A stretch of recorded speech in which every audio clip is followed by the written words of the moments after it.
2 HHS OIG armed agents showed up at our apartment, and he's been under criminal federal investigation ever since. For blowing the whistle. For blowing the whistle, and they have never identified the crime, and the amount of corruption in this investigation is absolutely staggering. Oh, of course. A German and a Jew walk into the same public square. And I know it sounds like the start of a corny and probably racist World War II joke. This is actually the background story of this latest installment of Talking with People. It's hard to think of two people who would most likely have different viewpoints than these two. But the more I do this, I find that's the interesting thing about the United States today. Conventional wisdom or preconceived notions don't always apply. Making snap judgments or assumptions of someone's individual beliefs or political opinions based off of their immutable characteristics doesn't really work anymore. And that's certainly on display with these two people as I discussed the current state of America, our culture, and the upcoming election. Is it surprising in 2024? Not necessarily. Eye-opening? Well, I'll let you be the judge. This is Talking with People. Hey, sir. What was your name? Nice to finally meet you. Oh, I'm following your YouTube channel. Okay. I didn't watch every video, to be honest. That's better that you don't. What was your name, sir? Paul. Paul. My name's Steven. Paul. Nice to meet you. Nice to meet you in person. So I hear, you're from Germany, but you're an American citizen now? I'm from Germany, but I moved, my wife and I, we moved to the US in 2008. Okay. And I'm a US citizen since 2018, so I'm a dual citizen. Okay. So yes, I'm German, but I'm not really the right person to tell you everything about Germany, what's going on there right now. Right. For sure, to disappoint right away. Sorry. How do you like being in America? I really love it. Yeah. So we had a brief phase of 2 years where we lived back in Central Europe, in Switzerland, to be more precise. And after a few months, I already noticed I need to go back to the US. I really love the US. I love the people. I love the whole system. Yeah. Not every aspect about it. Sure. Every country has advantages and disadvantages for sure. Yeah.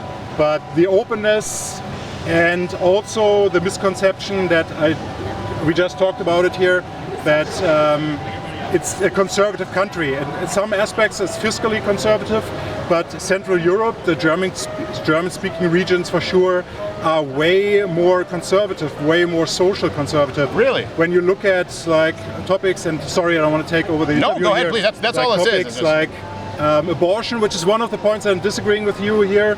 It's 12 weeks. It's 12 weeks in Germany.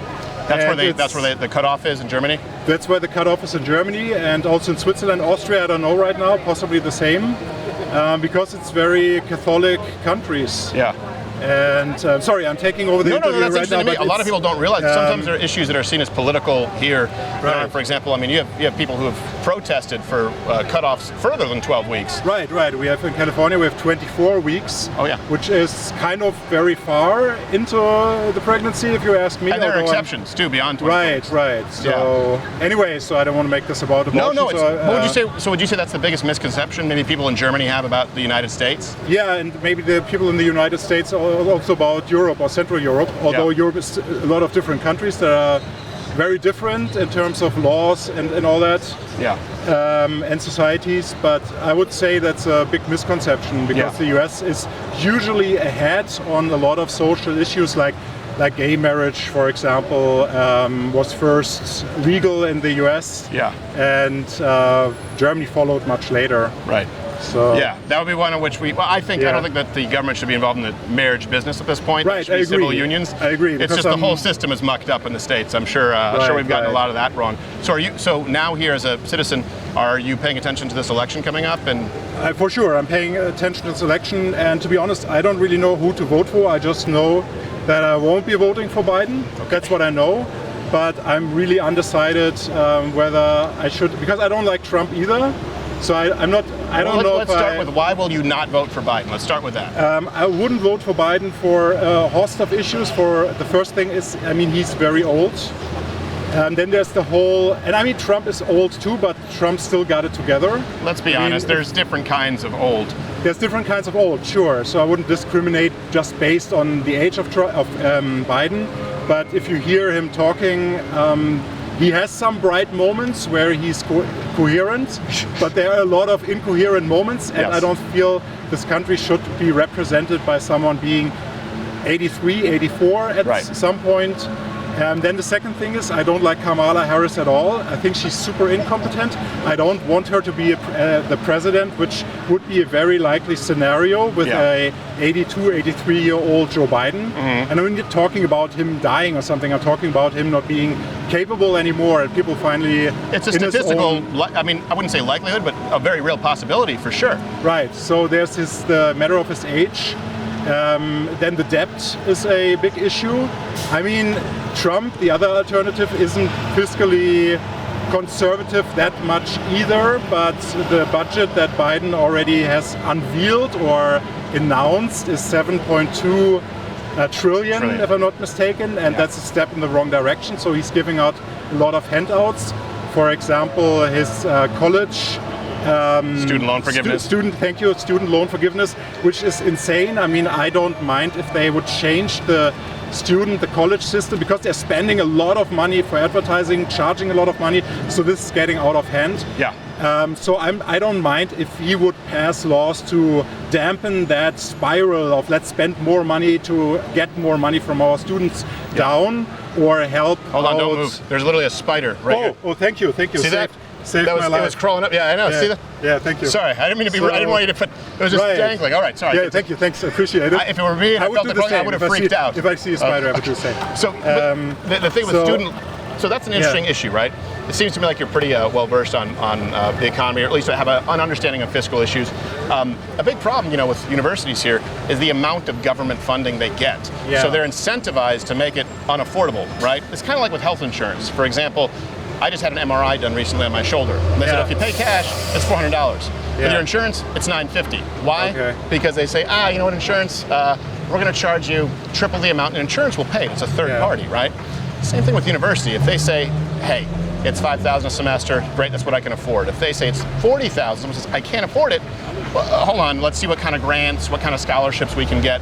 Yeah. So they're leaving money on the table unless they inflate those prices. And so I agree, the costs are out of control. I don't know that it's a solution that any government really can provide outside of kind of stepping out a little bit, because there's no reason for colleges to become more affordable right now. Right. Yeah, so I mean, as I said, I don't mind if he damps that down a little bit.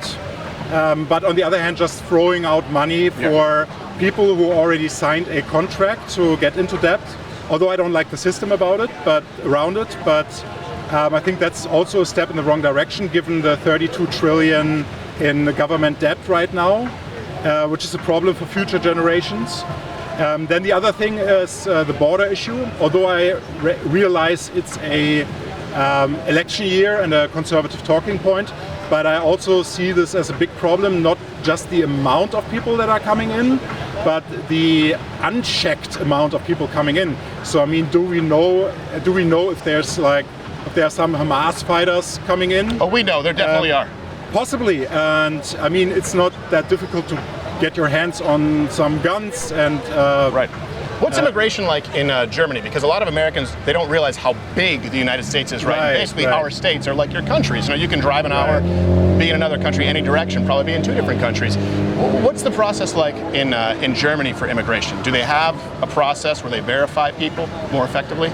Well, I mean, as I said, I don't live in Germany anymore, so I can't really, and I haven't really looked into all these issues, so I have a hard time commenting on that, but people aren't, I mean, some throw their passports away, so no, there's no checking or verification in terms of criminal background, because there are probably no records of who they are. Right. But it's more organized in a sense that these people get government handouts, so as soon as you are recognized as a refugee, you get the same amount of money a German would get when they are basically, well, not unemployed, there are some stages between, but poor, no income for a long time. So you would get, like, including some help for your apartment and all that, you would get like about 800 euros a month. Right, yeah. So you basically walk into Germany, you get recognized as a refugee, and you get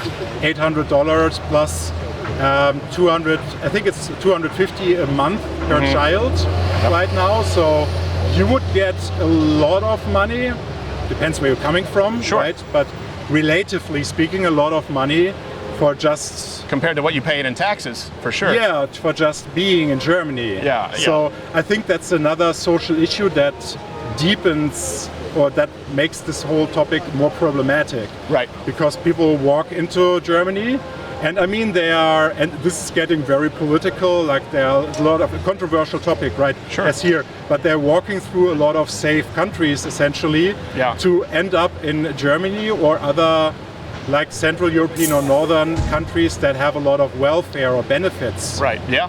And that's how a lot of people see it. And that's also a problem because I don't think that the current younger, more left-leaning, I would outright say socialistic tending generation or people in Germany, they would want open borders, they would want a better, bigger social system, so more welfare, the 4-day week with full salary and all that, it doesn't really fit together. Right. And so that's a problem. So you cannot keep up, and I think Germany is running into a lot of problem. Energy is getting really expensive. That's a whole different topic though. Oh, sure. No nuclear power anymore, and the Russian gas and all that. So the ordinary citizen has to pay a lot of money in energy bills. Yep. At the same time, they want to start the electrification of the vehicle fleet or the vehicle market and all that. So I see Germany running in a lot of problem, midterm and long term. Sure. So that's why I'm also have some skepticism about the social welfare state. Right. I don't think they can afford it for a long time. And I mean, you have universal healthcare and all that. It's one thing that some Americans who I see as also uneducated, being from an academic spectrum, saying, okay, they have free healthcare, and it's true to some extent that it's on a social level. I mean, the manager, the CEO pays the same if he has a knee surgery, like the poor person. I mean, that's the same here, essentially, but you don't have to. It's free, basically, if you don't have money. Right, so yes, that's what I wanted to say. It's very similar. I was raised in Canada, where we do have a socialized healthcare system, and of course it's since collapsed, and they've had to open it to private hospitals, as they call them in the States. Well, they call them in Canada super hospitals now, and here they would just be known as hospitals. So I grew up there in Quebec with that, and the quality of care in Canada was not very good, and you still had to pay for 70% of the medications you wanted. So I think a lot of Americans think it's hold up a government card and you don't pay for anything, and that's not necessarily how it works. So I wanted to go back though, so you said for sure not Biden, and then you mentioned immigration, right? These issues that obviously, if you look at the polls, people tend to believe that one of the candidates would handle better. What is it that still has you on the fence, for example? If definitely not Biden, but you're undecided, which means not Trump. Is it his personality? Right. So I'm pondering if I had to vote right now, I would probably vote as a statistical protest for either RFK. Although I haven't looked into his personality, it's not going to win anyway. So, of course not. Or the Libertarian Party as a statistical protest, which it doesn't help, I know. But although I'm here in the state of Texas, the same as the state of California where I lived before, it doesn't really matter if you vote or not because it's Trump is going to win here. Distinctly red, Biden is going to win in California anyway. So I don't. So it's not a matter where I'm saying like this is such a great decision for me. But right now I wouldn't vote for Trump. That was the question. Yeah, because you said definitely not Biden, and you're undecided on mostly Trump. For his personality, his persona. But overall, if you have to ask me, and I know it sounds like a contradiction why I wouldn't vote for him, I think he would be slightly better for the country. Right. Which is probably a lot of German. I have a YouTube channel, a German YouTube channel, and a lot of German viewers. I'm going to link it to my channel. Yeah, go ahead. They're probably going to tier me a new one. Tell them your channel. It's Der Stadtbewohner. Okay. I probably would have to spell it, but I don't want to waste your time. We'll spell it under. We'll have a German guy in the office spell it. I don't know how to do it. So Trump is wildly unpopular in Germany. Sure. Because also it's like the media there is basically like CNN. So it's like your whole. So it sucks. So it's probably maybe. So I think. If you want to be really informed, you have to watch both Fox and CNN and all the other media that are either more like on the conservative or on the liberal spectrum. But the German media, there's the problem that most of them, there are some conservative media for sure, but they don't really care about the American issues that much. So they tend to focus more on the conservative local topics. Right. but they wouldn't really report the conservative side of the US that much. Sure. I mean, there are some conservative media who do that, but the main media, the public media, like NPR, right. But it's just a bigger thing in Germany. It's like Canada, we have the CBC. Right. So they would just report from a democratic CNN perspective. Right. So it's just like, as an ordinary German, you would only see the CNN perspective of right. American politics. That's why, one of the reasons why they hate Trump, probably, or most people hate Trump, right. Or disgusted by him, or whatever, how you want to phrase it. So, anyhow, I think he would be slightly better for the country than Joe Biden. Yeah. But just slightly, but I'm not really sure if I can get myself to vote for him. All right, well, would you say, though, you say slightly, but would we say there's a pretty stark contrast? Let's kind of take COVID out because that sort of was an anomaly. Right. But the first 3 years of Donald Trump versus what you've seen with Biden economically, I mean, the border issue you mentioned, right. 1.9 million crossings under Trump's tenure, and with Biden now it's over 7.6 already. It's 5. No, it's over 7.6, okay. Just the southern border. Yeah. Just the southern border. I mean, that's a huge change right now. Like I would say a stark contrast, not slight, if the immigration issue is an issue. Would that be something that, if you kind of spend more time on, you think could maybe veer you one direction? The immigration issue in the States? Yeah. Yeah, because, I mean, you're a legal immigrant, and my mom's also French-Canadian. Right. It's got to grind your gears to go through that process, right. And to see people, literally registered sex offenders, still get DACA effectively, passes to come in here into this country right now. I mean, for me, the ship has sailed, so to say. I mean, in the right direction for me. But for me, I'm more not concerned, but a lot of my German viewers send me emails and ask me, hey, do you have any tips how to immigrate to the US? And I would love to live in the US. I'm a truck driver in Germany. And it's like, yeah, great. I mean, they're looking for truck drivers here, as an example. But you won't get a visa. So you can never be a truck driver unless you win the green card lottery, which has a 1 to 50 chance or something. Right. So, yeah, I mean, that is a conundrum, right? That you cannot legally, if you have good intentions, want to work, you cannot legally, or it's very difficult to legally immigrate to the US, but then on the other hand, people are just walking across the border. Right. Would I recommend doing that in terms of your legal status here in the US, so you don't have a social security number, or it's really hard to get one and stuff like that? Probably not, so I would not. Easier to steal stuff. Possibly, yeah. Yeah, you just show up here, you talk about free healthcare, you just show up to an emergency room, don't pay the bill, there's no way to track you.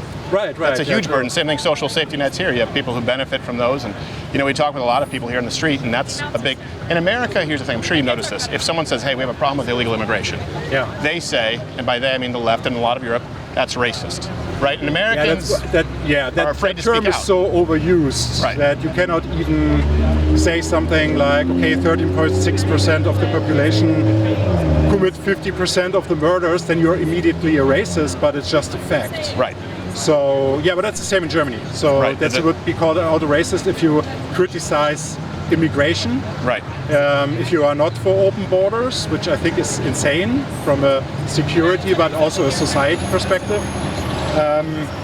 One other thing, speaking of that, probably people would also say, since I just said the 13.6%, that I'm a racist possibly, but one difference in the whole immigration thing is also that what I see here, why I don't see this as problematic as in Central Europe, is that you have people from a rather Christian background. I'm not religious, but on the other hand, culturally, people from Mexico or Venezuela, I would tend to say, fit more into the American society.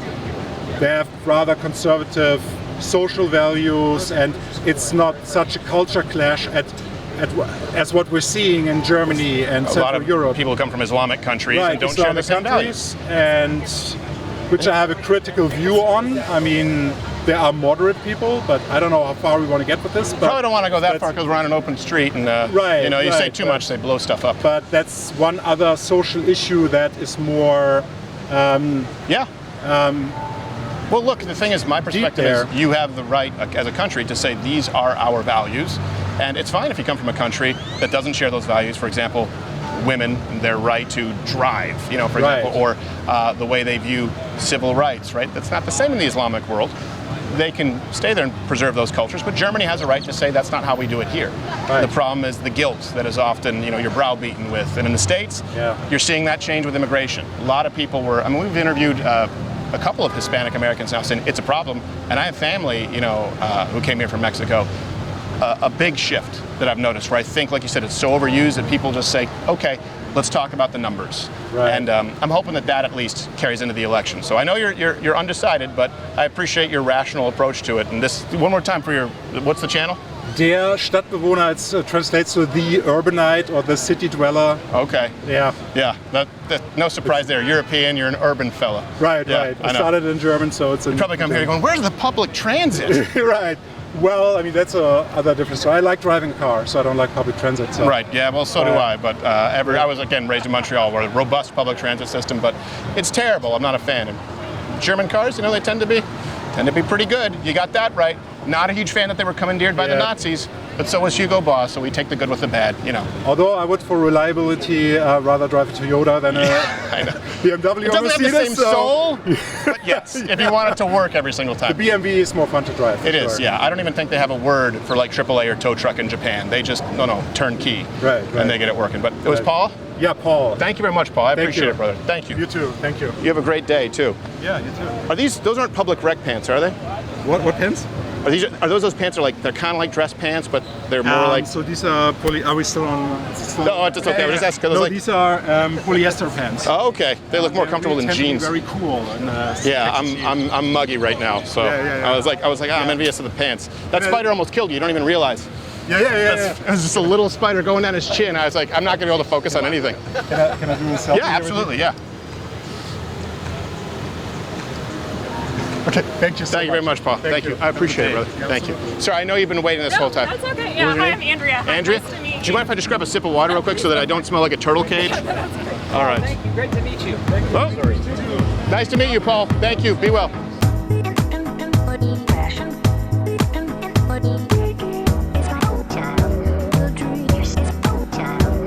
Thank you, Matthew.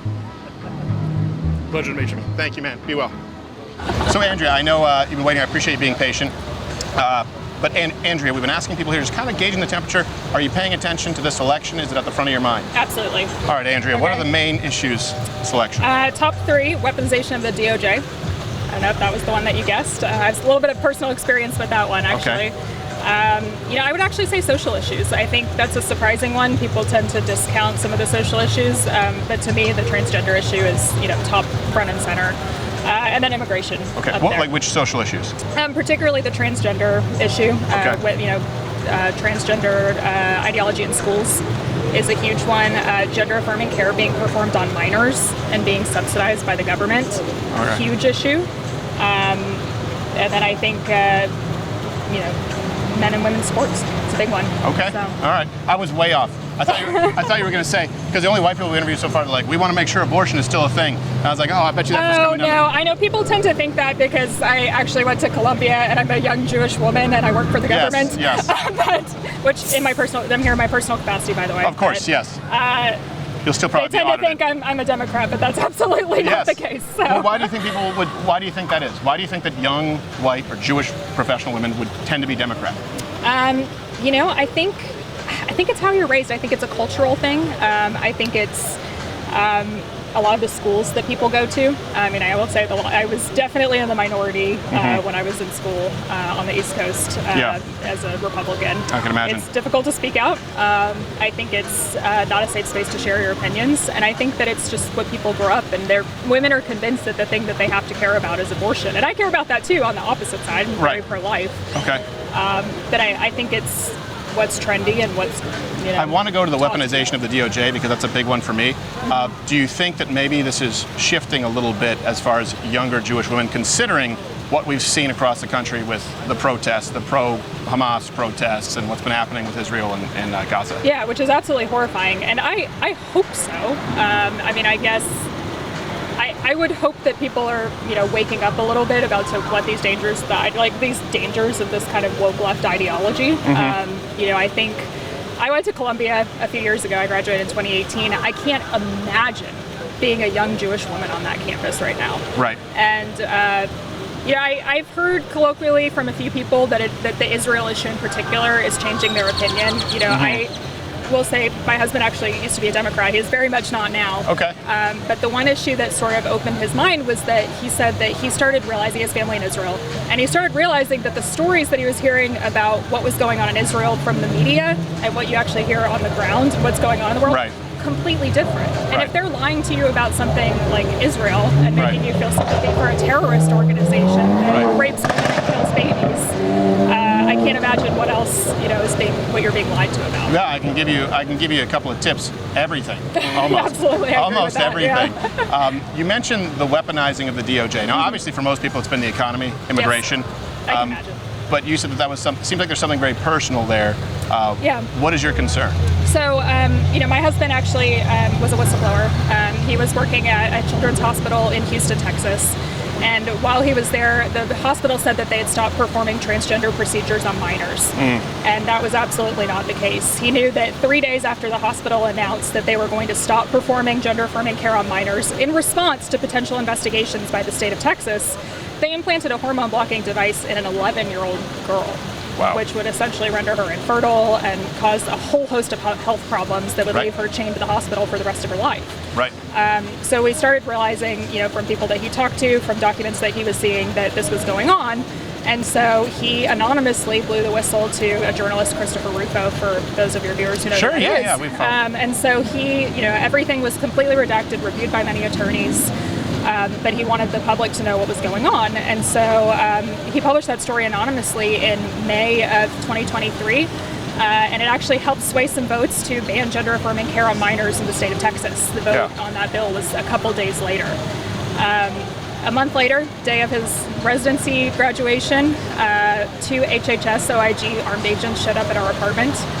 And he's been under criminal federal investigation ever since. For blowing the whistle. For blowing the whistle. And they have never identified the crime. And the amount of corruption in this investigation is absolutely staggering. Oh, of course. So. I've got to imagine you said he used to be a Democrat. I'm guessing that he thought the Democrat was the party of Snowden and Assange, right? V for Vendetta, all that shit. And then he experienced it firsthand. I think so. Well, to be clear, he hasn't been a Democrat since he was about 19 years old. Right. So it's changed. Same as me. I mean, I think, you know, there's that. I think I was just trying to point out that there's this tendency when you're young to do the thing that's cool and that seems, you know, sympathetic to the victim. And I think that's where some of this is coming from, social media. And I think as you sort of start to learn more, have these personal experiences, you know, have certain issues that, you know, hopefully for a lot of Jewish people, Israel will be one of them. Right. That you can, you know, see the ramifications of in the real world, that people's ideologies tend to change as they get older. Yeah, hopefully. I mean, I think that we need to be careful, for example, like the anti-Semitic hate speech bill that just came through is a disaster. Oh, completely agree. Yes. And I don't want that. Are no, they doing that for my benefit? Exactly. Like, who is this for? I know. No, and I think it's important, you know, for example, you'll get, and as someone who obviously supports Israel's right to defend itself, of course, wholeheartedly and right to exist, I still don't think our tax dollars should be going to Israel.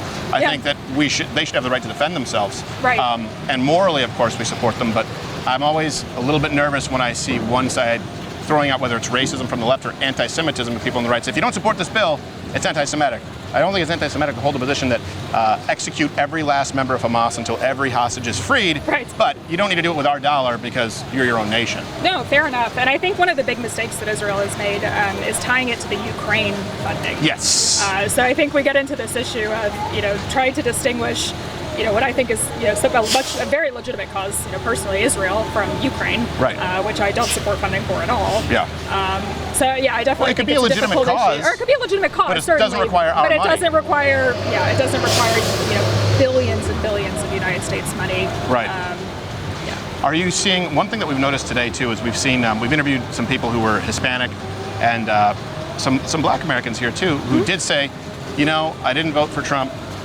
Then we had Trump and we had Biden, and they've seen the contrast. And they're going, I think we probably need to right this ship, and they're veering back. Have you noticed that in your circles with people who might tend to have historically been Democrat? Not so much around East Coast white liberals, some of our social circles. But I hope that's the case. Yeah. It seems like that. I mean, Trump had a rally the other day of 100,000 people in New Jersey, so yes. I hope that some of those are Democrats who are changing their minds. Why do you think, when we look at the numbers, it's interesting that some polls have, for example, Donald Trump winning the Hispanic vote, certainly closing that gap, a huge amount in the last 4 years, and gaining, for example, with black votes quite a bit. The one area where he's not is white women. Yes. Why do you think that is? I think that's a great question. I wish I knew the answer to it, honestly. I think it's culture. I think it's, I don't know. I wonder why. I would think, white women would be more conservative, but you would think so. It's all, you mentioned the sex change for minors. Sorry, I don't use the term gender affirming. No, and I shouldn't either. I just don't want to relinquish. I don't want to concede that territory. I don't want to concede that language either. But you mentioned sports, and the only demographic, at least last year when these polls were taken, the only demographic that supported biological males competing in women's sports as a majority was white American females. You didn't even see it with Hispanic females. You didn't see it with, I think it was pretty evenly split with black females depending on the poll, but certainly not white males and no males of any race. Exclusively white females, white liberal females, well, white females as a whole supported biological men and women's sports. Why? Why do you think that is? I know I'm hoping you let me in the other team's huddle here. Yeah, I honestly don't have an answer for you because to me it's shocking. I can't even imagine, especially I'm having a baby in a few months, so I cannot even imagine wanting her to compete against biological men in sports. Right. So I unfortunately cannot. What do your female friends say when you talk with them about this? A lot of my female friends tend to agree with me. Oh, okay. Which is, All right. I think others just want to be nice. I think my liberal female friends think that it's the nice thing to do, to use the pronouns, to give them the health care, to allow men and women's sports. Yeah. I think that's what it ultimately comes down to, is that they think theirs is the nice, humane position, right? And everyone else is a transphobe, which is absolutely ludicrous to me. I would agree. The immigration issue. So that's one that everyone else has discussed here today. So it's a big issue. Usually top two issues right now are economy, immigration. Some people say the state of democracy. I don't really have a clear answer as to what that means. How do you view the immigration issue here in the United States? What's the biggest problem? I think the number of illegal immigrants and the burden on the state that we're having, and crime. Personally, as somebody who lives in Texas, lives in a border state, the growing levels of crime absolutely terrify me. Yeah, 7.6 million is what it is now under Biden. 7.6, just the southern border. And almost 3 million this year, I think? Yes, over 3 million this year alone. So imagine, take that, and if you were to add another 4 years, that could fundamentally change states if you just have no voter ID forever. Absolutely. You don't get it back. Yeah, there's your state of democracy. Yeah, that's exactly right. So I think I know how you're lining up to vote. Do you have these conversations with your friends who are more liberal? Or do you try and be more agreeable with them? I think I would say, we tend to not talk politics. I think they know how I feel, I know how they feel, so we try not to. But, personally, I'm voting for Trump, so. Would you be willing to change that a little bit going into this election? Talk with them about it more? I should. Because they're only going to listen to you. If anyone like me or any of these lugs says something like straight white male, privilege, shut up. Right. Yeah. Well, I'll try to. And, certainly, like I said, I was telling you a little bit about my husband's story, speaking out, getting that story out, having people understand what's going on has definitely been a priority for us. So I can certainly talk about it more. Well, Andrea, I really appreciate it. And congratulations Thank you, Stephen. on the bun in the oven. You're not showing at all. You're going to be one of those people that just looks like a beach ball, right? Yeah, probably. Anyway, thank you very much. Thank you very much. And tell your husband Godspeed. I know that's not easy. It turns out that you may gain some new perspective, as well as provide some for other people out there, regardless of the chasm that you think may exist between you both politically. There really is a lot of good that can come from just getting out there and talking with people. Join Mug Club today for $89 annually, or try it mugless for $9 a month. You can sign up at louderwithcredit.com/mugclub for the entire catalog, including Nick DiPaolo, Brian Callen, the Hodge Twins, Mr. Guns and Gear, and of course, Alex Jones, along with 100% more of this show.